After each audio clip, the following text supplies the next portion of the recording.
Ya, jangan lupa untuk subscribe dan klik pada lonceng supaya selalu mendapatkan update informasi dari kelas coding.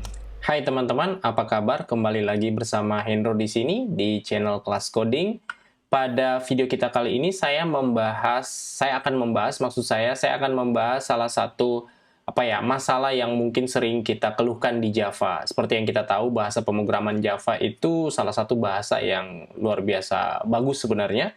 Tetapi kalau kita perhatikan di Java itu terlalu banyak yang bertele-tele. Ya, misalnya saat kita mendeklarasikan sebuah kelas ya atau entity class gitu ya. Saat kita mendeklarasikan kelas, terus kita mendefinisikan property atau fields ya, maka kita juga harus mendeklarasikan konstruktornya misalnya, juga kita harus mendeklarasikan setter dan getter method misalnya, baru bisa kita gunakan kelas tersebut. Gitu ya. Nah, bayangkan kalau misalnya di dalam sebuah kelas kita itu kita memiliki jumlah properti yang sangat banyak, puluhan properti misalnya. Apa yang harus kita lakukan? Berarti kita harus menyiapkan setter dan getter method misalnya yang juga cukup banyak gitu ya. Nah, mungkin kalau kita menggunakan editor atau IDE yang canggih seperti IntelliJ, Eclipse, dan yang lainnya, ya kita udah punya fasilitas untuk auto generation ya, untuk meng-create setter dan getternya tentunya.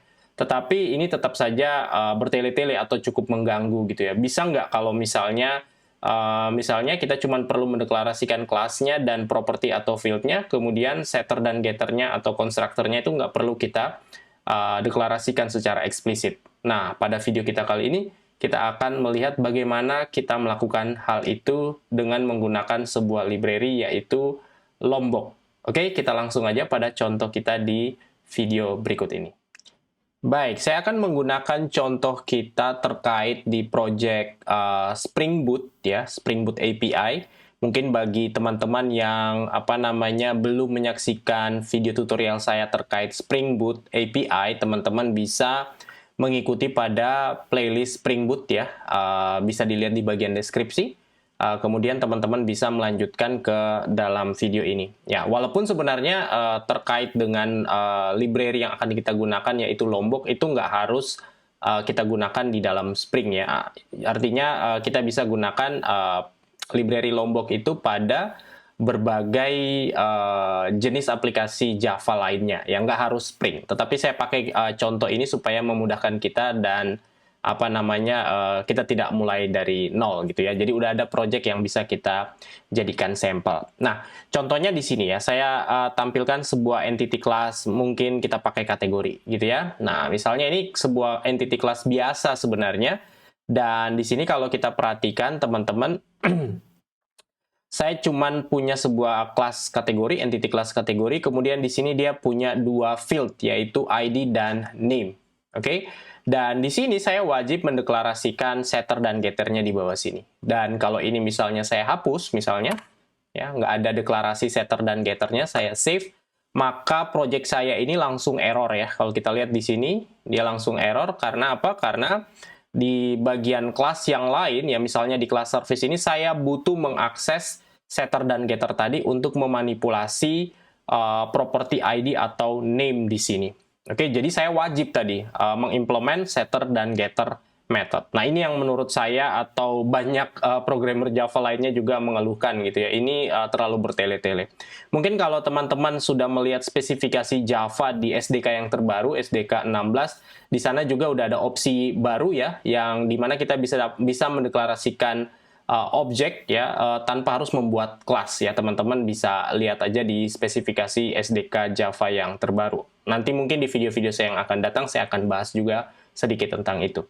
Nah, saya kembali lagi ke sini. Nah, bagaimana kita bisa misalnya tanpa perlu mendeklarasikan setter dan getter tadi, tetapi nggak akan ada error di sini. Ya, nggak akan ada error di sini. Nah, kalau kita menggunakan VS Code seperti ini, terus kita arahkan ke sini ya. Ini kita bisa lihat member dari kelas kategori. Di sini nggak ada setter dan getternya, itu nggak tersedia di sini. Tapi kalau sebelumnya tadi, ya saya kembalikan dulu source code-nya.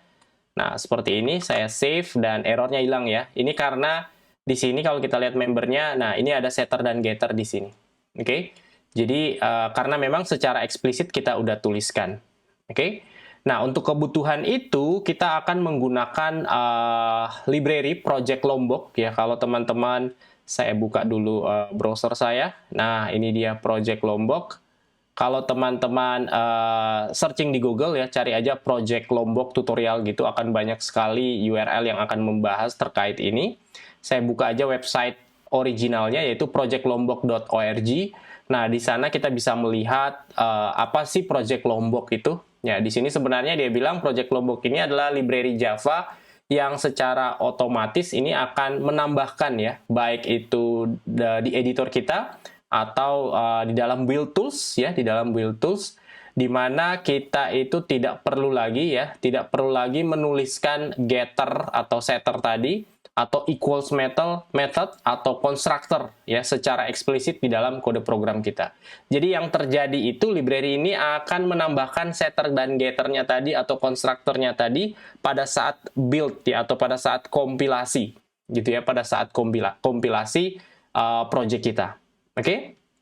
Nah, teman-teman bisa melihat di sini fitur-fitur lengkapnya, ada banyak sekali di sini. Kemudian ada proses instalasinya. Untuk masing-masing IDE di sini juga ada ya. Jadi dari Eclipse, IntelliJ, NetBeans, dan seterusnya. Teman-teman bisa sesuaikan. Kalau teman-teman menggunakan IntelliJ, itu ada konfigurasi tambahan.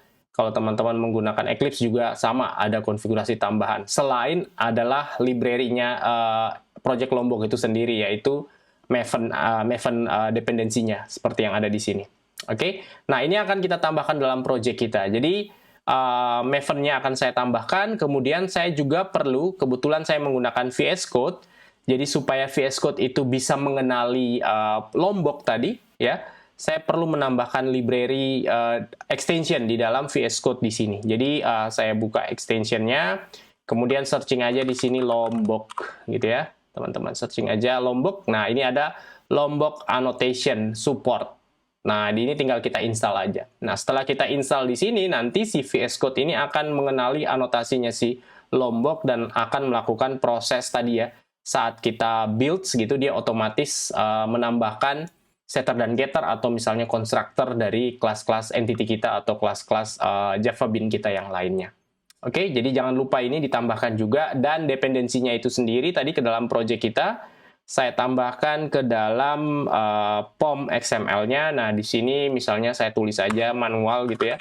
Dependencies, misalnya group ID-nya itu tadi org Project Lombok, ini dia. Kemudian artifact-nya ini harusnya Lombok. Dan version-nya nggak usah, saya kasih ini adalah optional true. Jadi saya akan pakai versi yang terbaru nantinya. Oke. Nah, seperti ini dependensinya yang saya tambahkan ke dalam project Spring kita ya, Spring Boot kita. Ya, sekali lagi kita bisa gunakan project Lombok ini pada project Java apa saja yang nggak harus di Spring. Oke, cuman sekali lagi saya pakai contoh di dalam project Spring yang sudah kita kerjakan di dalam playlist Spring Boot. Oke. Dan setelah saya tambahkan di sini, teman-teman perhatikan ini bisa saya hapus sekarang. Nah, oke. Bisa saya hapus. Kemudian saya bisa anotasi di sini pakai anotasi yang paling simple, itu cuman kita kasih data seperti ini. Kemudian jangan lupa diimport Lombok data ya, dan kita save. Nah, teman-teman perhatikan begitu saya save ya, di sini udah nggak ada notif error lagi. Oke. Dan saya nggak perlu implement setter dan getter di sini. Kemudian juga kalau kita lihat elemen atau member dari kelas kategori ini di sini ya, saya expand, kita bisa lihat di sini ya, dia otomatis menggenerate ya setter dan getternya ya. Get name di sini ada, set name di sini ada, set ID di sini ada, dan get ID di sini ada. Ya, hanya dengan menambahkan dependensinya tadi, kemudian saya kasih anotasi data ini, saya sudah memiliki semua setter getternya. Oke. Jadi dengan anotasi yang cuman satu atau sederhana ini kita udah memiliki setter dan getternya. Nah, tapi kalau kita ingin melakukan full control yang lain, misalnya saya ingin definisikan manual, ya saya bisa gunakan ya seperti yang ada di websitenya tadi. Kalau teman-teman masuk ke websitenya Lombok tadi, kemudian baca dokumentasinya, sebenarnya saya masih bisa punya opsi-opsi yang lain. Misalnya saya definisikan secara eksplisit di sini getter misalnya. Oke, atau setter. saya definisikan secara eksplisit di sini. Oke, dan kalau kita lihat membernya juga akan kelihatan di sini. Oke, nah setter dan getternya kita bisa lihat di sini. Oke, dan kita juga bisa mendeklarasikan misalnya ya kadang-kadang kan di setiap sebuah entity class atau di Java Bean class gitu ya, kita mendeklarasikan apa no argument constructor atau constructor default. Nah, di sini juga sebenarnya ada anotasinya namanya no args constructor ya. Constructor. Ya, yang ini. Ya, jangan lupa diimport. Nah, ini juga seperti ini. Nah, kalau kita lihat membernya dari kelas ini, kita akan punya ini dia nih. Nah, kategori ya, constructor yang tanpa membernya. Oke. Nah, kalau kita ingin punya apa namanya constructor yang punya deklarasi apa namanya parameter ID dan name, kita juga bisa menambahkan di sini ada builder namanya. Nah, kita tambahkan builder biasanya. Oke. Sorry. Sebentar. Oh, sorry. Saya buat dulu konstruktornya di bawah di sini. Di sini saya bisa buatkan konstruktor misalnya public apa ya? Kategori, kemudian di sini saya buat long ID dan string nama, string name, sorry. Kemudian di sini saya bisa buat this ID sama dengan ID dan this name sama dengan name. Nah, kemudian di sini saya bisa deklarasikan sebagai builder. Oke, seperti ini. Nah, di sini nanti kalau kita lihat membernya, oke. Nah, teman-teman bisa lihat ini ada kategori dengan parameter long dan string, tapi dia punya buildernya di sini. Nanti ada berbentuk semacam kayak static method gitu ya. Dan kita bisa gunakan ini, misalnya saya kasih contoh aja ya, mungkin saya buat di mana ya, di service di sini ada kategori service. Nah, kategori service di sini kan kita kemarin kayak menggenerate sebuah apa ya kategori di sini, perhatikan, menggenerate sebuah kategori di sini, oke, atau di controller mungkin. Ya, biar lebih enak saya coba di controller, ada kategori controller di mana ya saat kita create sebuah controller baru. Oke, saya coba scroll di bagian atas. Nah, di sini nih. Nah, di sini kan kita meng-create sebuah controller ya. Meng-create sebuah objek kategori di sini menggunakan model mapper kemarin ya. Nah, kita sebenarnya juga kalau kita mau generate manual yang menggunakan buildernya tadi, kita bisa lakukan di sini. Saya cuma contohin aja ya. Ini cuma contoh aja bagaimana menggunakan buildernya tadi. Jadi saya bisa pakai kategori, kemudian new di sini apa namanya kategori titik. Nah, ini dia kategori titik builder titik. Nah, saya bisa langsung tulis misalnya ID-nya berapa gitu ya. Misalnya ID-nya 1, kemudian titik apa namanya apa tadi name-nya ya. Nah, name-nya misalnya whatever di sini. Oke, nah kita bisa generate objeknya itu menggunakan builder seperti ini. Oke, jadi itu kalau kita misalnya menggunakan builder tadi, ya itu opsional ya. Kalau kita mau menggunakan builder, kita bisa lakukan hal seperti ini. Oke, nah ini saya kembalikan dulu ke bentuk aslinya. Ya, itu cuma contoh aja ya, apa namanya opsi lain atau tag lain yang bisa kita gunakan di dalam project Lombok atau library Lombok tadi di sini. Ya, intinya adalah dengan project Lombok ini kita menjadi lebih menjadi lebih sederhana ya. Deklarasi kelas-kelas entity kita itu menjadi lebih sederhana di mana kita hanya perlu mendefinisikan propertinya di sini ya. Kemudian kita kasih anotasi getter dan setter atau no argument constructor atau anotasi data saja tadi ya. Cuman anotasi data, maka kita sudah memiliki setter dan getter plus konstruktornya tadi.